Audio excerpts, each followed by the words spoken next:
चलिए अभी कंटिन्यू करते हैं। एरिया वाला चैप्टर स्टार्ट किया था। लास्ट क्वेश्चन बताना क्या था। चल स्टार्ट हो राइट राइट गॉट इट। लिखो भाई question. Find the area bounded by the parabola. NCERT का क्वेश्चन है, डाल देना NCERT miscellaneous. Find the area bounded by the parabola. y square is equals to 4ax. Find the area bounded by the parabola. Y square is equals to 4ax and the line y is equal to mx and the line y is equal to mx multiply में letter सारे small है। NCERT miscellaneous. हाँ ध्रुव sir एक बार repeat कर दो। हाँ मैं repeat करता हूँ। देखो find the area bounded by the parabola.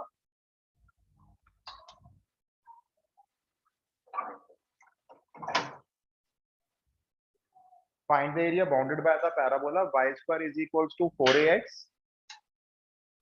and the line y is equals to mx.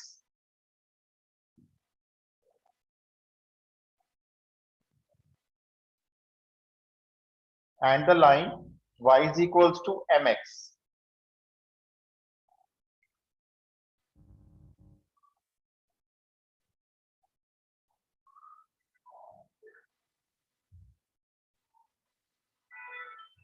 आप इसमें पैराबोला तो ड्रॉ कर सकते हो ना, तो पैराबोला ड्रॉ करो और जिससे लाइन ड्रॉ करनी आ रही है वो लाइन भी ड्रॉ कर लो। एनसीईआरटी मिसलेनियस डाल देना। पैराबोला और लाइन के बीच का एरिया चाहिए। पैराबोला है y square is equals to 4ax and line is y is equals to mx.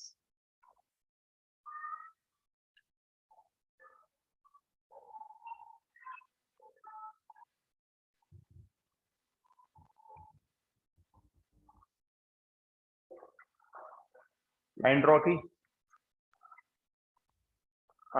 Shreya ये जो लाइन है ना वो पैराबोला को कट नहीं कर रही है, पैराबोला को थोड़ा सा आगे एक्सटेंड करो।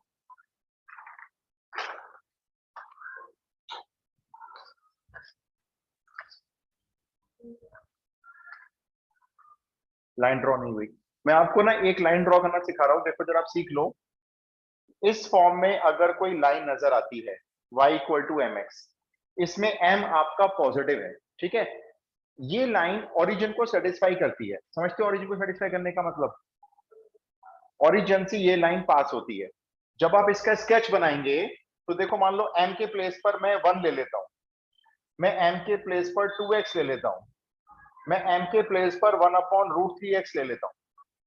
ये लाइन सारी इसको रिप्रेजेंट करने वाली लाइंस है, ठीक है ना। तो आपको इनमें से कोई भी लाइन अगर ड्रॉ करने के लिए आएगी तो आप ओरिजिन से फर्स्ट क्वाड्रेंट में अंदाजे से एक्यूट एंगल पे, ये एंगल एक्यूट होना चाहिए, एक्यूट ऑब्ट्यूज तो हो नहीं सकता, एक्यूट ही होगा 90 के अंदर अंदर, किसी भी एंगल पे आप ये लाइन इस तरह से ड्रॉ कर दें डायरेक्ट। मान लो मैंने कहा आपको y equal to x draw करनी है, तो आप कहोगे ये लो जी ये। फिर मैं बोलूंगा आपको मेरे को y equal to 2x draw करके दिखाओ, तो भी आप कैसे बनाओगे? ऐसे बना देना, रफ स्केच है। होता क्या है, ये जो m होता है कोफिशिएंट ऑफ x, यहाँ पे ये स्लोप होता है लाइन का, तो स्लोप के हिसाब से ये एंगल चेंज होता रहता है। अब हमें नहीं पता, मान लो वैसे तो मुझे दिख रहा है यहाँ पे स्लोप 1 है, तो मुझे मालूम है ये लाइन यहां से बनाएगी 45 डिग्री का angle.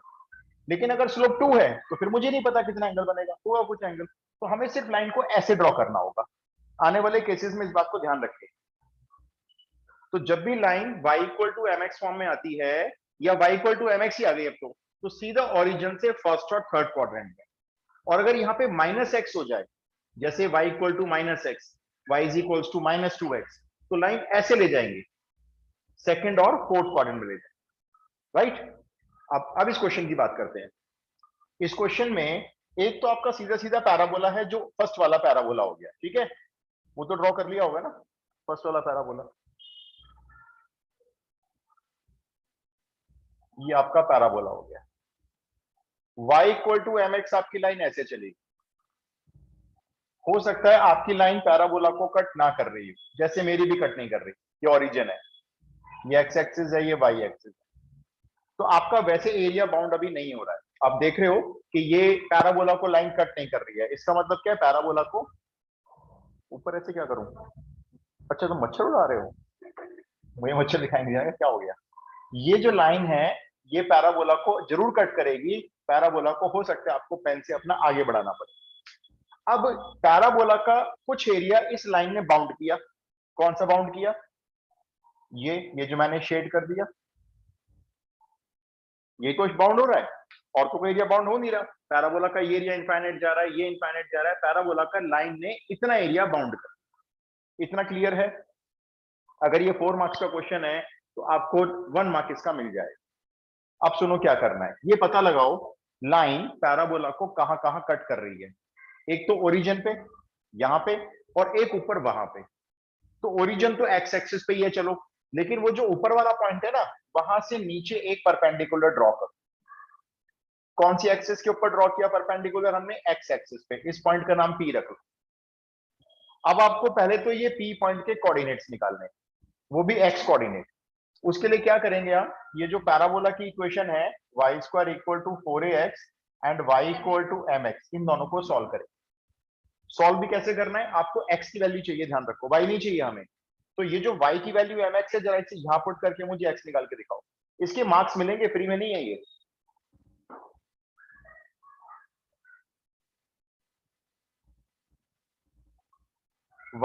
y square equal to 4ax and y equal to mx, ये जो लाइन है ना, इसको इस पैराबोला के साथ सॉल्व करके दिखाओ। बड़ा सिंपल सी सर अलजेब्रा दी आपको करने को। सर y x की is value equal to 4a upon m 4a upon, एक बार फिर से m बताओ। m m स्क्वायर होगा, देखो 4a upon m S square आ सर रहा है m ना। स्क्वायर m स्क्वायर हाँ, ये जो y की वैल्यू है ना, देखो इसे यहाँ पे रखोगे तो m square x square equal to 4ax। अब एक x की वैल्यू 0 दिखाई दे रही है, इसलिए मैं इस x से इस x की पावर को कैंसिल कर दूंगा, और मेरे पास जो x की वैल्यू बचेगी वो ये बचेगी 4a बाई एम स्क्वायर। इसका 0.5 मिलेगा आपको निकालने का। तो यहाँ जो p पॉइंट है इसके कोऑर्डिनेट्स लिख दो 4a by M square comma 0। अब शुरू करते हैं। इतना काम देखो, सबसे पहले स्केच बनाया, एरिया को शेड कर दिया। अगला काम क्या किया मैंने, लाइन ने जहां पैराबोला को कट किया वहां से परपेंडिकुलर ड्रॉ किया। ये मेरा अगला काम था। मेरा अगला स्टेप क्या था, इस पी पॉइंट के एक्स कोऑर्डिनेट को निकालना। मैंने दोनों इक्वेशन को सॉल्व करके वो भी निकाल लिया। जब ये सब हो जाएगा तब आपके एरिया को फाइंड करने के लिए एक इंटीग्रल तैयार करने हैं। आप ध्यान से देखना मैं किसका इंटीग्रेशन लूंगा, फिर आप बताना मैंने कौन सा एरिया लिया। मैं अपना एरिया ले रहा हूं 0 से लेकर इस पॉइंट तक। लिमिट 0 लोअर है और 4a upon m square upper limit है। और मैं इस इंटीग्रल में इस कर्व की बाउंड्री के नीचे का एरिया निकालना चाहता हूं। ये कर्व जो है ये पैराबोला है। बस आप मुझे ये बताओ, मैं dx लिखूंगा या dy लिखूंगा? एक्स एक्सिस पे लिमिट ली है मैंने, ये भी 0 एक्स एक्सिस पे और ये भी एक्स एक्सिस पे है, तो मैं क्या लिखूंगा यहाँ पे? dx लिखूंगा। और अगर मैं dx लिखूंगा तो जिस कर्व के अंडर में एरिया निकल रहा है, मेरे को निकालना है एरिया पैराबोला के अंडर में, ये है उसकी इक्वेशन। यहां से y की वैल्यू निकालूंगा, मैं x की वैल्यू निकालूंगा। y in terms of x, in terms of x। देखो ना, यहाँ पे dx है तो यहाँ पे x का फंक्शन बनाना है ना आपको, तो y की वैल्यू यहां से बता सकते हो मेरे को पैराबोला में से 2 रूट ax। अब बताओ, अगर हम इस इंटीग्रल को सॉल्व कर लें तो मैं कौन सा एरिया कैलकुलेट कर रहा हूं? ये वाला इतना, ये जो निकाल, ये ट्रायंगल भी आ रहा है। इसका मतलब हम जब इस कर्व को इंटीग्रेट करते हैं 0 से लेकर इस लिमिट तक, तो हम इस कर्व के नीचे का, इस कर्व के नीचे का हम ये सारा एरिया निकाल रहे हैं। क्या हमको ये सारा एरिया चाहिए क्या? नो माइनस सर करेंगे, बिल्कुल सही। हमें माइनस करना है अब एक और इंटीग्रल। कौन सा एरिया माइनस करना है? ये वाला। और वो एरिया लाइन के अंडर में है, देखो लाइन की बाउंड्री के नीचे बना हुआ है, राइट। तो लिमिट बताओ इस एरिया की सबसे पहले तो। mx सेम सर सेम 0 से 4a वो से राइट, 0 से 4a बाय एम स्क्वायर इसकी लिमिट है। और हमें ये एरिया लाइन के अंडर में चाहिए, लाइन के नीचे का एरिया है, देखो ये इस तरफ। तो लाइन की इक्वेशन है ये, यहां से y की वैल्यू बोल दो मेरे को, mx निकली हुई है एंड dx। अगर हम ये दो इंटीग्रल सॉल्व करके माइनस कर दें तो सोचो हमने क्या किया, पहले पैराबोला के अंडर में सारा एरिया निकाला, ये उसके बाद लाइन के अंडर का जो एरिया था वो ट्राइंगल था, वो माइनस कर रहे हैं, तो बीच का एरिया बचेगा ना। अभी मेरे को ये बताओ, इस इंटीग्रल में से कुछ बाहर भेजना है मुझे, किसको बाहर भेजूं? 2√a। 2√a। तो अंदर क्या बचेगा? रूट एक्स का मतलब एक्स की कितनी पावर मानी जाती है? Half half. पावर का इंटीग्रेशन कैसे करते हैं? राइट, 3/2 और नीचे भी ये 3/2। इस एक्स को ब्रैकेट में करो क्योंकि यहाँ पे लिमिट डालनी है। इसमें से किसको बाहर भेजोगे? एम को बाहर भेज के अंदर क्या बचेगा?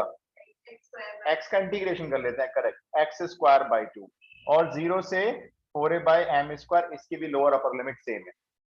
सबसे ज्यादा दिक्कत आती है बच्चों को ये पार्ट सॉल्व करने में, बोलता है कितना कॉम्प्लेक्स लिखा हुआ है ये, कुछ समझ में नहीं आ रहा है। 3/2 √a 2/3 पावर भी 4a/m², खतरनाक सा लगता है बहुत आसान। देखो ये तो बाहर का मल्टीप्लाई करके बन गया 4√a/3, ठीक है।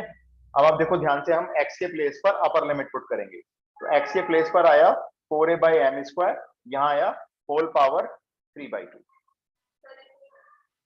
अभी सॉल्व करूंगा मैं इसको, बिल्कुल लिख सकते हैं, बिल्कुल। और माइनस में जब x को 0 पुट करेंगे तो क्या होगा? अभी तो लोअर लिमिट बाकी है ना, 0 हो जाएगा, इसलिए हमने कहा छोड़ो 0 क्या पुट करना। इसमें आ जाओ, ये m/2 साइड में कर लो, ये वाला। यहाँ x के प्लेस पर 4a/m² आएगा और स्क्वायर लगेगा, और लोअर लिमिट इसकी भी 0 हो जाएगी। अब ये बताओ, इतना क्लियर है? इंटीग्रेशन हो गया, हमने लिमिट भी पुट कर दी है, अब इसको सिंप्लीफाई करना बाकी है। ध्यान से दोबारा देखना, ये 4√a/3 मेरा एज इट इज है। मैं उनको बता रहा हूं जिनका थोड़ा सा इंडेक्स लॉ वीक है। ये जो 4 है ना, ये जो 4 है, इसके ऊपर देखो पावर कितनी लगी हुई है? 3/2। बाय में कौन सी पावर है? 2 पावर है। तो अगर बाय में 2 है तो मुझे इसको स्क्वायर बनाना पड़ेगा। 4 किसी का स्क्वायर होता है क्या? होता है भाई, 2 का स्क्वायर। ये रफ पेपर देखना जरा, ये 2 का स्क्वायर होता है, इसके ऊपर पावर आएगी 3/2, तो 2 से 2 कैंसिल हो गई पावर, कितना रह जाएगा? 8। तो देखो 4 की पावर 3/2 को सॉल्व करके 8 लिखा गया। अब इसी तरह से आप मुझे a बताओ, इसके ऊपर भी 3/2 पावर है, a किसी का स्क्वायर होता है क्या? ये √a का स्क्वायर होता है, तो आप इसको ऐसे लिख सकते हो, √a का स्क्वायर होल पावर 3/2, 2 से 2 कट गया, √a का क्यूब बचा। ये √a का क्यूब कितना होता है? a√a। अच्छा, अब डिवाइड में आ जाओ, m², इसमें तो पहली स्क्वायर लगा हुआ है, इसको स्क्वायर करने की जरूरत क्या है? तो स्क्वायर से स्क्वायर काट दो, बताओ कितनी पावर हो गई? m3। अच्छा, ये वाला पार्ट कुछ ज्यादा आसान है, क्योंकि इसमें कोई बाय 2 पावर नहीं है, इसमें तो होल स्क्वायर कर दो, 16a²/m4। 4 × 8, ये बन गया मेरा 32। सर सिंपल मल्टीप्लाई, a²/m³ है। 32 नहीं, 8a²/m³ आ रहा होगा, 3m³।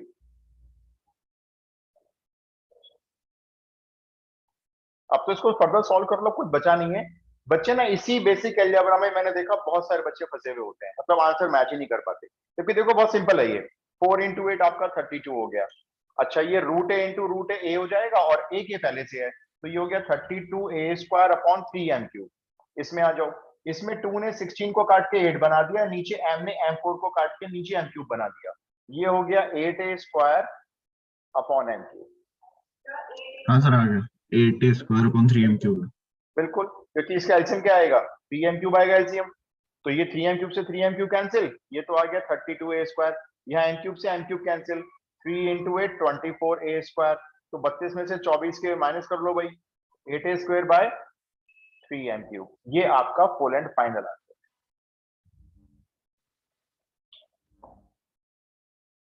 क्वेश्चन इंपॉर्टेंट क्यों है? a और m की टर्म्स में क्वेश्चन फंस जाता है, a भी है m भी है, पावर भी अजीब सी होती है 4a/m²।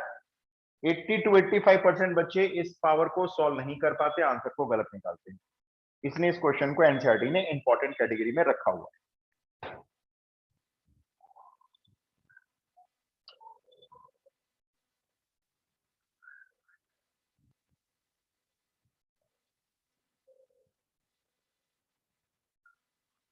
बताइए भाई, क्लियर? क्वेश्चन क्लियर सबको? नेक्स्ट दे रहा हूं, ट्राई करो।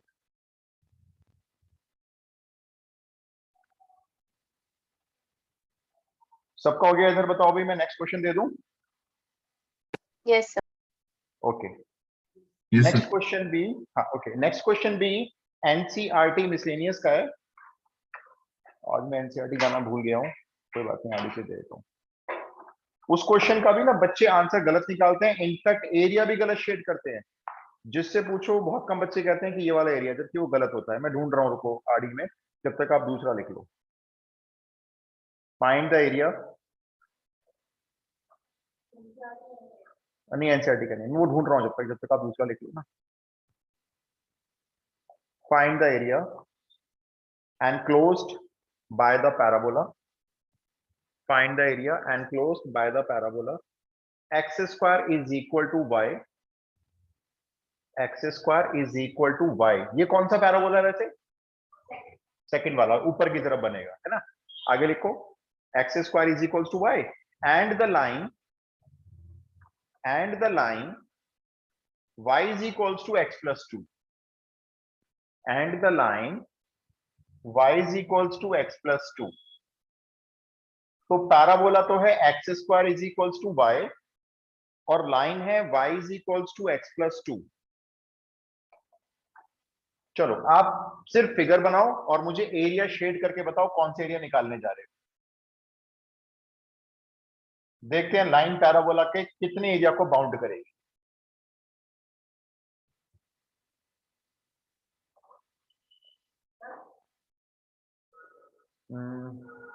y is equals to,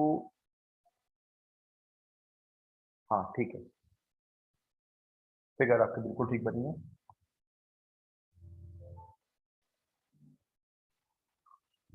parabola तो ये बनाया होगा ऊपर वाला, x axis y axis origin mention कर देना, क्योंकि टीचर के हाथ में अगर चाहे तो मार्क्स काट लेंगे इसके। तो एग्जाम में 0.5 कटने का ही मौका नहीं देना चाहिए टीचर को छोटी छोटी बातों पे।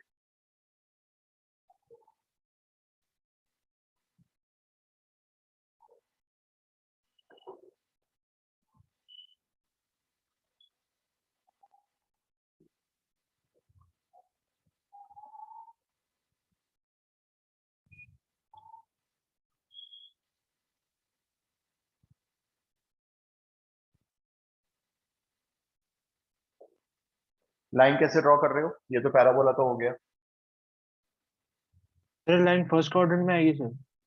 ये तो सिंपल ऐसे ड्रॉ किया करो, देखो x को 0 पुट कर लो तो y2 हो गया, वैसे ले लो जैसे इंटरसेप्ट हो गया, तो y2 हो गया, यहां मान लो अंदाजे से ये y2 मान लिया, और एक बार y को 0 पुट कर लो तो x आपका -2 हो गया, यहां मान लो अंदाजे से ये -2 हो गया x एक्सिस पे, ये ओरिजिन हो गया। तो लाइन -2 और 2 को ज्वाइन करती हुई ऐसे चलेगी, ये आ गई लाइन। कौन सा एरिया बाउंड हुआ? कर्व को ऊपर एक्सटेंड करना पड़ेगा, क्योंकि मैं छोटा छोटा बनाया था, ये कर्व मेरा एक्सटेंड होके कट कर गया लाइन को, और जैसे ही कट करके गया तो पैराबोला का इतना एरिया बाउंड करना पड़ेगा। ये एरिया आपको कैलकुलेट करना। भाई अगर इतना क्लियर है तो आगे चले। थोड़ा कट क्यों रहा है आज? इतना क्लियर है, बताएं भाई सबको। यस ये एरिया जो निकालना है।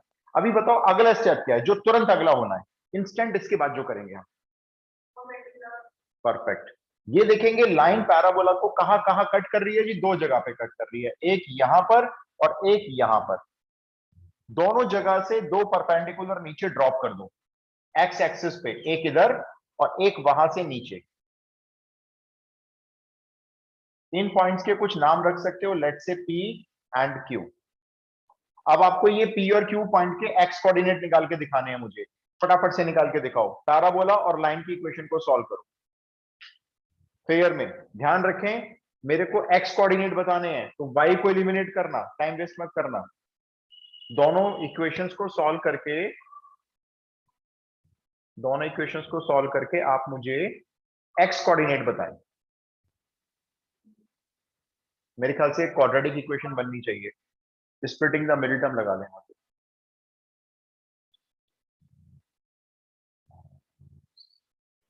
सर -1 और 2 और -1 करेक्ट। तो आप ही बता दो ये 2 Q होगा या P होगा, और -1 कौन होगा? सर 2 क्यू होगा -1 बिल्कुल ये 2 होगा, ये -1 होगा भाई, ये तो कॉमन सेंस हो गई। चलो भाई मैं वाली कैलकुलेशन नहीं करूंगा, ठीक है, ये आपको फेयर में दिखानी है, लेकिन देखता कोई भी नहीं है, बस देखते हैं कि किया ही नहीं किया, शायद कोई नहीं करता मतलब उसको।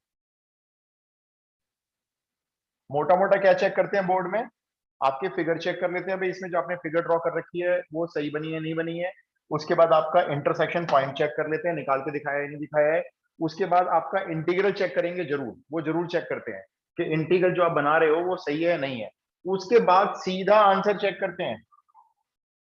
ठीक है भाई, तो मैं मान के चल रहा हूं आपने y की वैल्यू को x+2 यहां रखा होगा पैराबोला में इस तरह से, और फिर इसको सॉल्व करके x की वैल्यू 2 आ गई, -1 एंड 2, ये -1, 0 हो गया, और ये q 2, 0 हो गया। अब बता सकते हो पहला इंटीग्रेशन और उसकी लिमिट्स क्या लेने वाला हूं मैं?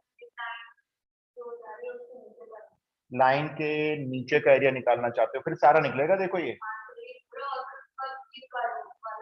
फिर कर्व वाला माइनस कर देंगे, सही बात है बिल्कुल। देखो तो लाइन का एरिया एक्स एक्सिस पे ये कंप्लीट बन रहा है जो ट्रिपेजियम शेप बनी हुई है। आप मुझे इस एरिया की लिमिट बताओ, लोअर एंड अपर। -1 से 2। -1 से 2, बिल्कुल ठीक है। -1 से 2 तक ले रहे हैं लाइन के अंडर का एरिया ये सारा। तो लाइन की इक्वेशन देख लो क्या है, और मुझे वहां से y की वैल्यू बता दो। x+2dx। x+2d। अगर आप ये इंटीग्रल सॉल्व करते हो तो आपके पास ये इतना एरिया कवर हो जाता है। आपको सारा तो चाहिए नहीं। अब आपने देखा जी मुझे सारा नहीं चाहिए, मुझे माइनस करना है। कौन सा एरिया? वो एरिया जो ये वाला। बिल्कुल सही। देखो छोटा सा वाइट पोर्शन यहाँ पे है, एक वाइट पैच, एक इधर भी है काफी बड़ा वाइट पैच, ये भी नहीं चाहिए हमें। अब कुछ बच्चे क्या करते हैं, इसका एरिया अलग निकालते हैं और इसका एरिया अलग निकालते हैं। एक ही स्ट्रेच में ले लो पूरा एरिया। मालूम क्यों? क्योंकि देखो इतना एरिया जो है ना, इसकी अपर लिमिट 0 आएगी और कर्व के अंडर में आएगा, और जो उसके आगे वाला एरिया है उसकी लोअर लिमिट 0 आएगी और वो 2 तक आएगी, लेकिन वो भी सेम कर्व के अंडर में है। जब सेम कर्व के अंडर में दो एरिया निकल रहे हैं और इसकी लोअर और उसकी अपर कॉमन है, तो हम दोनों ही निकालेंगे। तो हम माइनस में करेंगे सीधा एक इंटीग्रेशन। बोलो कहां से कहां तक का? -1 से 2। -1 से 2, क्योंकि कर्व भी तो सेम है। मैं दो बातें फिर से बोलता हूं। मेरे ये दोनों एरिया माइनस होने हैं। मैंने क्या चेक किया? दोनों एरिया सेम कर्व के नीचे है, यानी कि इक्वेशन सेम आएगी। और दोनों एरिया में मैंने एक बात कॉमन ये देखी, इस वाले इंटीग्रल की अपर लिमिट 0 होगी और दूसरे वाले एरिया की जो लोअर लिमिट होगी वो भी 0 होगी। तो अपर और लोअर अगर मैच हो रही है तो हम दो क्यों बनाए? हमने -1 से 2 सीधा एक ही बनाया और सेम कर्व को इंटीग्रेट कर दिया। कर्व में से y की वैल्यू बोल देना, x²dx। x²d। बस अब आपको ये दो इंटीग्रल सॉल्व करने हैं और मुझे आंसर चेक करा। ये एनसीईआरटी का तो नहीं है, लेकिन एनसीईआरटी जैसा ही है। एनसीईआरटी में ऐसे दो क्वेश्चन, ये बोर्ड में भी आया हुआ है।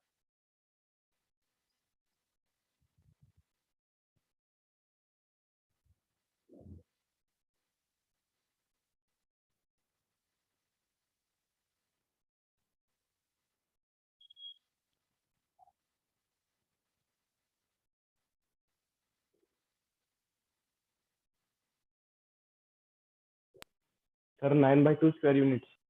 9/2 स्क्वायर यूनिट्स, ओके चेक कर लेते हैं। और कोई भी और कोई बताना चाहेगा आंसर?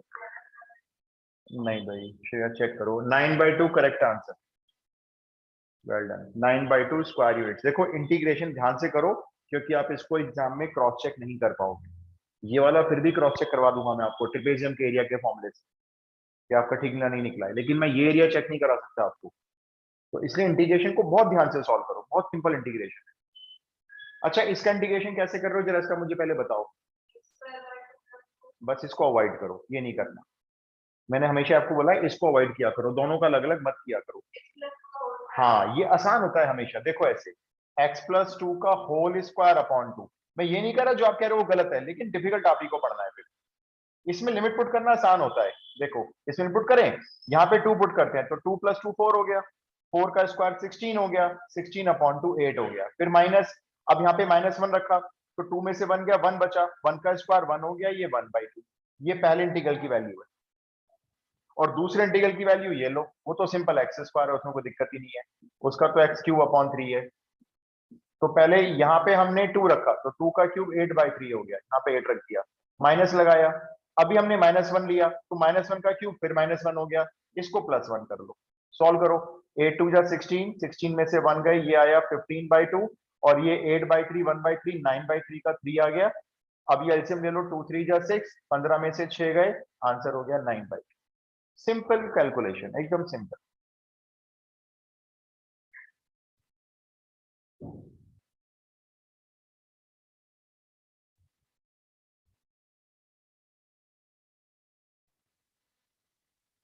आपका ये इंटीग्रल टीचर को सही मिलना चाहिए, लिमिट वगैरह और ये सब वगैरह। अब देखो, अभी हमारे स्कूल का प्री बोर्ड हुआ, मैंने ट्रायंगल के एरिया वाला क्वेश्चन दिया, मैं आपको डिक्लेयर कर देता हूँ। इंटीग्रल तो सही है कई सारे बच्चों का, और वो क्या हुआ पता नहीं, चीटिंग हुई क्या हुआ, ऑफलाइन एग्जाम था वैसे तो, लिमिट सबकी गलत थी, सब क्वेश्चन रॉन्ग कर दिया मैं, सिर्फ एक नंबर दिया करेक्ट फिगर का। तो इंटीग्रेशन की लिमिट्स और इंटीग्रल आपका सही होना चाहिए, उसके बाद तो सीधा आंसर है। हो गया जी, आगे चलें। ओके, अब मैं आपको नेक्स्ट टाइप का क्वेश्चन बताता हूं। ये तो हो गए पैराबोला और लाइन से रिलेटेड कुछ क्वेश्चन। अब आप लिखो, ऊपर डालो heading area of triangle. Area of triangle NCERT में 5 क्वेश्चन है, इंपॉर्टेंट माना जाता है।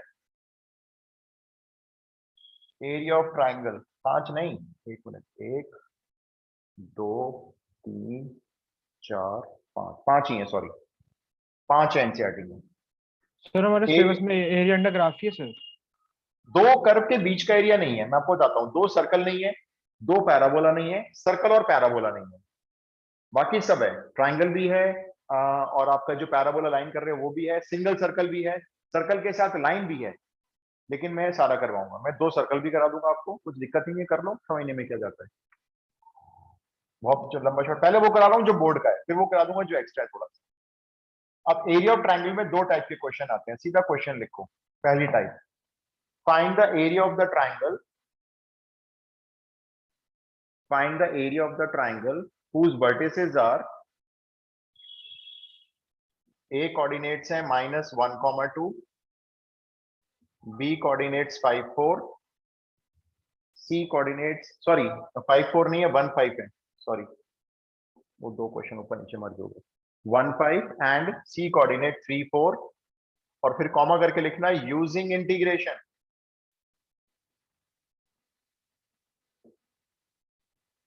और बताता हूँ, हमारे स्कूल के बच्चों ने इसका एरिया वेक्टर से निकाल रखा था, किसी ने इसको 10th क्लास का जो फॉर्मूला होता है ना कोऑर्डिनेट ज्योमेट्री वाला, उससे निकाल दिया आंसर। बताओ, ये पढ़ ही नहीं रहे हैं यूजिंग इंटीग्रेशन। यूजिंग इंटीग्रेशन बोला है, मतलब इंटीग्रेशन का यूज करके इस ट्रायंगल का एरिया निकालना है। सबसे पहला काम, तीनों पॉइंट को ग्राफ पे प्लॉट करो, रफली बना लो जैसे मैं बना रहा हूं, आप भी अपना ग्राफ बना लो। x -1 अंदाजे से, y2 यहाँ पे होगा कहीं, ये पॉइंट ए हो गया, फिर b है 1, 5, 1 यहाँ पे होगा, 5 ऊपर होगा कहीं, ये 1, 5 हो गया। c 3, 4, ये 1, 2, 3, 4 उससे एक कदम नीचे होगा, लेट से यहाँ। ये सब मैं अंदाजे से ले रहा हूँ, आपके पास अगर ग्राफ कॉपी होगी तो प्रॉपर मिलेंगे। फिर आप क्या करो, a से b को ज्वाइन करो स्केल लेकर, b से c को, और a से c को। इस ट्रायंगल को शेड कर दो, ये वो ट्रायंगल है जिसका एरिया पूछा जा रहा है। अभी अगर यहां तो कोई प्रॉब्लम है तो पूछो भाई। हमने अंदाजे से पॉइंट्स को ग्राफ पेपर पे प्लॉट कर दिया, इतना क्लियर। अब सबके सब वर्टेक्स एक्स एक्सिस के ऊपर है, मतलब पूरा ट्रायंगल ही एक्स एक्सिस के ऊपर चला गया है। तो 3 वर्टेक्स हैं, तीनों से 3 परपेंडिकुलर एक्स एक्सिस पे ड्रॉ कर लो, जैसे एक ए से, एक बी से, और एक सी से। अब आप मेरे को बताओ, जो ए से परपेंडिकुलर नीचे आएगा और एक्स एक्सिस पे मीट करेगा, कहां पे मीट करेगा? -1, 0 पे, है ना। बी से जो पॉइंट आएगा वो कहां मीट करेगा? 1, 1, 0 पे, वो तो एक्स कोऑर्डिनेट देख के बता रहे हो आप, है ना। और सी पॉइंट 3, 0, 3, ठीक है, इतना क्लियर। अब मैं आपको एरिया की फाउंडेशन बता रहा हूं कि हम क्या करने जा रहे हैं, सुन लो पहले। मैं पहला इंटीग्रल लूंगा, जरा देखना क्या लूंगा मैं, -1 से 1 तक का एरिया लेने जा रहा हूं, ठीक है। और मैं -1 से 1 तक इंटीग्रेट करूंगा इस ए बी लाइन को। तो आप मुझे बताएं मैं कौन सा एरिया निकाल रहा हूं। ये ट्राइंगल और ये नीचे का ट्रिपेजियम बोल सकते हैं ना इसको, राइट। तो मैं जब -1 से 1 तक ए बी लाइन का इंटीग्रेशन करूंगा तो मेरे पास ये पूरा एरिया आ जाएगा। फिर मैं उसमें एक एरिया और ऐड करने वाला हूँ, जो सामने लिमिट वाला सुनना मेरी, ट्रेपेजियम है। राइट। 1 से 3, लोअर लिमिट 1, 1 से 3, लेकिन उसमें लाइन चेंज है। अब मैं लूंगा बीसी लाइन का एरिया, तो बताओ कौन सा एरिया निकला? ये पूरा ट्रिपेजियम। और मैंने दोनों एरिया को क्या कर दिया, तो मेरे पास तो बड़ा एरिया आ गया। सर माइनस ब्लैंक वाली एसी लाइन का माइनस ब्लैंक इंटीग्रेशन। वाले का करना है। करेक्ट करेक्ट, बिल्कुल ठीक। -1 से 3 एक तीसरा इंटीग्रल बनेगा। किस लाइन के अंडर का एरिया होगा एसी। वो? एसी के, एसी का है ना। एसी के हमारे यहाँ चाप वाला है एक, एसी के यहाँ पे देखा है बाहर? नहीं देखा। एसी के चाप वाले की शॉप है, भूख लगाई उसका नाम सुनते ही। अच्छा सुनो, अब क्या करना है, हमें मालूम चल गया 3 इंटीग्रल आने वाले हैं, हमारे पास कोई भी इक्वेशन अवेलेबल नहीं है। तो मैं आपको ए बी की इक्वेशन बना के दिखा रहा हूं, आप बीसी और एसी की खुद बनाएंगे। 3 इक्वेशन बनाने के 1.5 मार्क्स मिलेंगे। कितने मिलेंगे? 1.5 अगर सही हुई तो। ए बी, बीसी और एसी की 3 इक्वेशन के 1.5। इसका 1 नंबर होता है फिगर का, लेकिन पता नहीं अब 4 नंबर में आने वाला है, कैसे कैसे वेटेज देने वाले हैं ये, मैं आपको 6 नंबर के हिसाब से बताया। तो पहले मैं बनाता हूं ए बी की इक्वेशन। देखो, equation of A B, A point है -1 2, बी पॉइंट है 1 5। कोई सा भी एक पॉइंट मान लो मैंने ये ले लिया है, इसके कोऑर्डिनेट्स को एक्स वाई में से माइनस किया, ऊपर y -2, नीचे x + 1। मैंने क्या किया है मालूम? मैंने 11th क्लास का 2 पॉइंट फॉर्म लगाई। तो y - y1 upon x - x1, फिर इक्वल टू में क्या किया, इन दो पॉइंट से लाइन का स्लोप निकाल दिया। इन दोनों से कैसे निकालेंगे स्लोप? वही 5 - 2 डिवाइडेड बाय 1 + 1, 1 + 1। सिंप्लीफाई करो, ये 2 हो गया, ये हो गया 2y - 4, ये 3x + 3। ध्यान रखना y की वैल्यू निकालना यहां से, y = 3x + 7/2, हाईलाइट कर दो। y = 3x + 7/2, थोड़ा कट हो गया नीचे, एक बार दोबारा बता दो। दोबारा सुनो। मैंने ए बी लाइन की इक्वेशन कैसे बनाई, इस लाइन के ऊपर मैंने एक जनरल पॉइंट माना, कहीं भी हो सकता है एक्स वाई। एक्स वाई से पहले मैंने इसका स्लोप निकाला। कैसे निकालते हैं स्लोप? y - 2 ऊपर लिया, x - -1 नीचे लिया, तो x + 1 हो गया। फिर इक्वल टू में इन दो पॉइंट से स्लोप निकाला सेम लाइन का, 5 - 2 ये लिखा, और अपॉन 1 - -1, इसको क्रॉस मल्टीप्लाई करके y की वैल्यू निकाल, क्योंकि मेरे को फाइनली इंटीग्रेशन में ना y की वैल्यू पुट करनी है। अब आप मेरे को BC और AC की इक्वेशन बना के चेक करवाओ, फिर मैं निकाल, पहले आप लोग निकाल।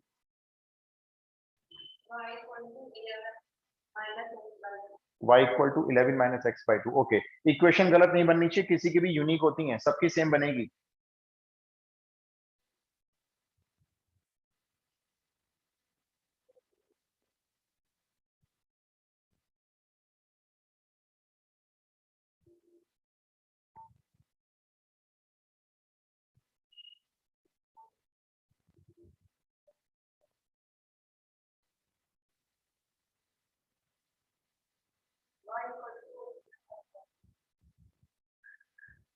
ओके, AC की मत बोलो बार बार।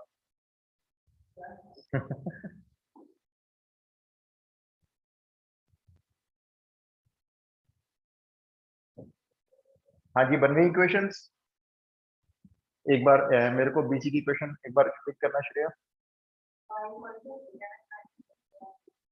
भाई, चेक करना जरा BC की इक्वेशन यही है क्या?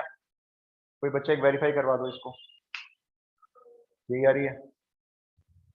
और AC की और बता दो।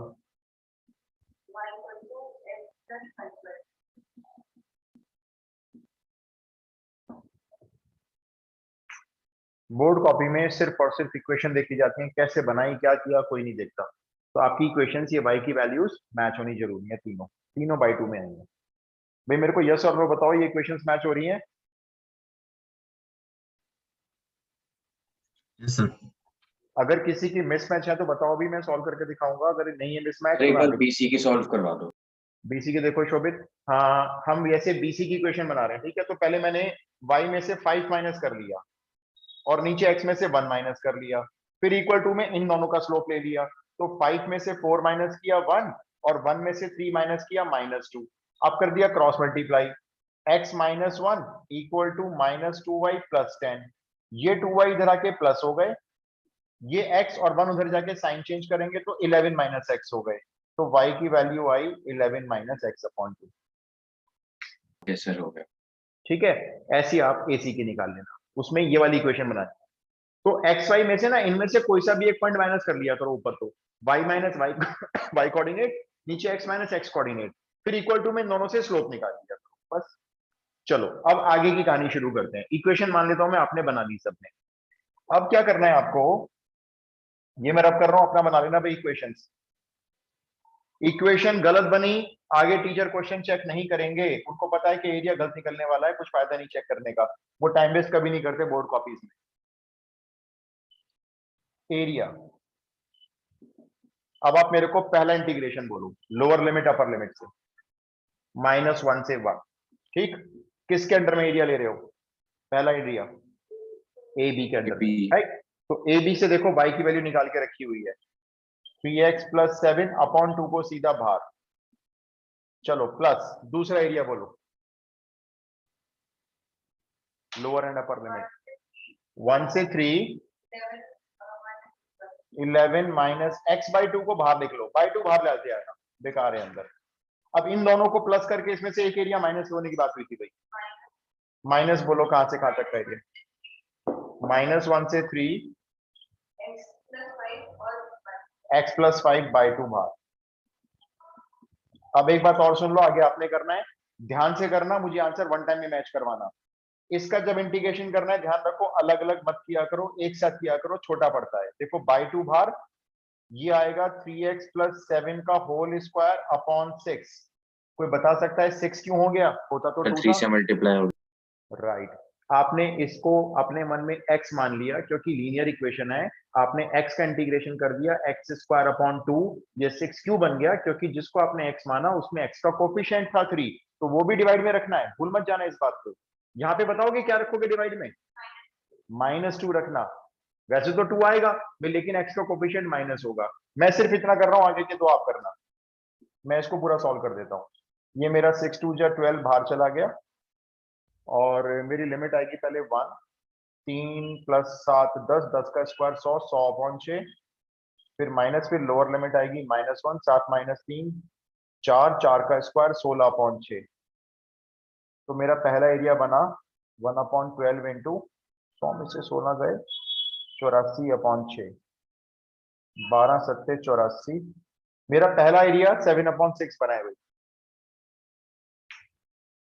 पहला एरिया मेरा 7/6 बना है। अब आप अपने दूसरे और तीसरे एरिया बहुत ध्यान से निकालना, बिना गलती किए आंसर मैच करवाना है आपको, चैलेंज है आपके लिए।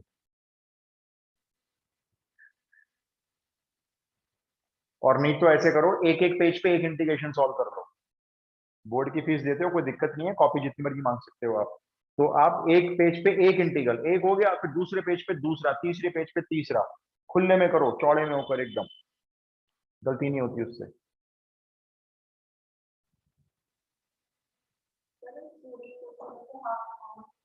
जैसे मर्जी, जो कंफर्टेबल लगता है, बच्चे अपने अपने हिसाब से करते हैं। इसलिए टीचर कभी ये नहीं चेक करते कि इंटीग्रेशन कैसे सॉल्व हो रहा है, वो इंटीग्रल चेक करने के बाद ना सीधे नीचे का आंसर देते हैं। करो भाई, जल्दी करो।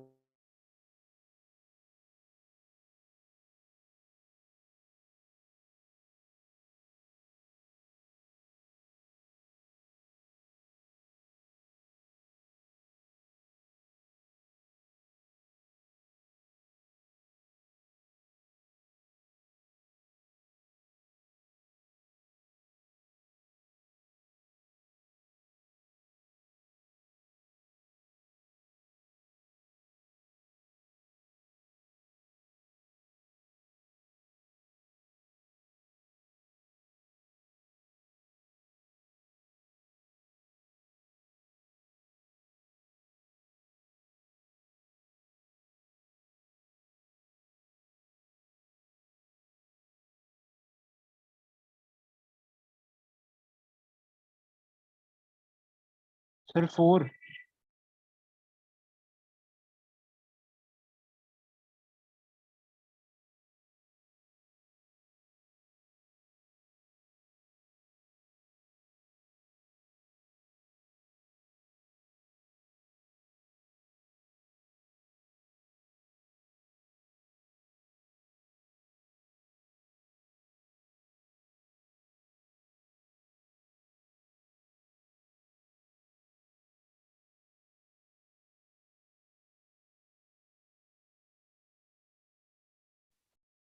एक ही बच्चे ने आंसर दिया है अभी तक 4। सेकंड एरिया क्या आ रहा है, सेकंड वाला इंटीग्रल?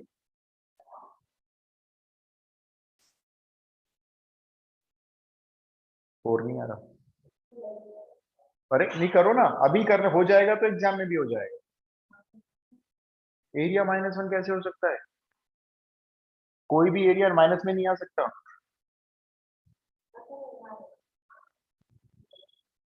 मैं ये फिगर वगैरह रब कर रहा हूँ, भाई एरिया चेक कर लो आप।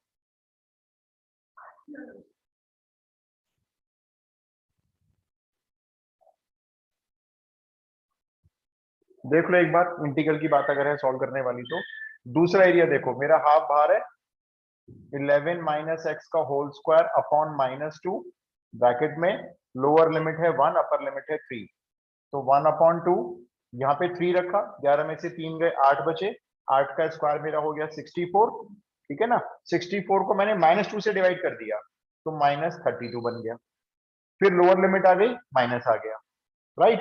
अब मैंने यहाँ पे 1 रखा तो 11 में से 1 माइनस हुआ, मेरा 10 बचा, 10 का स्क्वायर मेरा 100 हो गया, 100 मेरा -2 से डिवाइड हो गया तो -50 आया, तो मैंने इस बीच वाले साइन को प्लस कर दिया। अब ये 50 में से 32 माइनस हो गए, कितने रह गए, कितने रह गए? 18। 18 मेरे इस 2 से डिवाइड हो गया, ये 9 हो गया। देखो कोई मुश्किल काम थोड़ी है। दूसरा एरिया आ गया। अब मैं तीसरे एरिया को अलग से निकाल रहा हूं। देखो तीसरा एरिया है मेरा हाफ और x+5 का इंटीग्रल, लिमिट है -1 से 3, तो हाफ मेरा बाहर है, x+5 का होल स्क्वायर अपॉन 2, लिमिट डालते हैं -1 लोअर अपर 3, ठीक है। तो पहले 3 रखेंगे, इसमें 3 रखना, 8 का स्क्वायर हो गया 64, 64 2 से डिवाइड कर दो 32, माइनस अभी रखो -1, 4 का स्क्वायर कर दो, 16 को 2 से डिवाइड कर दो 8, अब 32 में से 8 को माइनस कर लो, 24 को 2 से डिवाइड कर लो 12। ये 3 एरिया है जी। सबसे पहला वाला एरिया था मेरा, कितना था वो? 7/6 ही आ रहा था, ये पक्का? चलो ठीक है, तो पहला एरिया था 7/6 प्लस दूसरा एरिया था 9 और उसमें से तीसरा एरिया 12 माइनस होना है, तो 7/6 -3, नहीं भी मेरा पहला गलत आ रहा है, 7/6 वाला पहला 7 है। सॉरी सॉरी, ये 1/2 था, देखो मैंने बाय मिस्टेक इसको 1/12 बना दिया, ये 2 है, दोबारा करो। 100 में से 16 गए 84, हाँ बट 2 से ही इसको काटना पड़ेगा, 2 से 42, पहला वाला खाली 7 है, सही सही सही, पहला 7, दूसरा मेरा कितना है 9 और तीसरा मेरा -12, तो ठीक है जी, आंसर इसका 4 हुआ। भाई पहला एरिया 7 है प्लस दूसरा एरिया 9 है, तीसरा एरिया -12, तो 16 में से 12 गए 4 स्क्वायर यूनिट।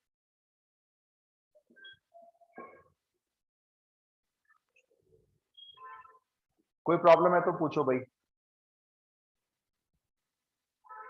क्लियर है। बहुत इंपॉर्टेंट टाइप है एरिया ऑफ ट्राइंगल, इसलिए एनसीईआरटी में 5 क्वेश्चन है, पांचों के पांचों 3-3 4-4 बार आए हुए हैं, ये एनसीईआरटी का नहीं था। लेकिन क्लियर, सबको क्लियर? अभी इससे मेरी एटलीस्ट 2 क्लास और लगेंगी, फिर ये वाइंड अप हो जाएगा चैप्टर, उसके बाद हमारा शुरू होगा वेक्टर 3D और तीसरा बचा है प्रोबेबिलिटी। 2 क्लास में शायद 1 क्लास में हो जाए, काफी सारा तो हो गया हमारा वैसे। इसमें क्या बचा है आपका? मॉडुलस बचा है, ट्राइंगल के 1-2 क्वेश्चन और कराऊंगा आपको अभी, और साइन कॉस के ग्राफ बताने हैं, बस वो समझा दूंगा, 2 सर्कल वाले आएगा तो कर लेना, नहीं कोई बात नहीं, या उसको रिवीजन में कर लेंगे।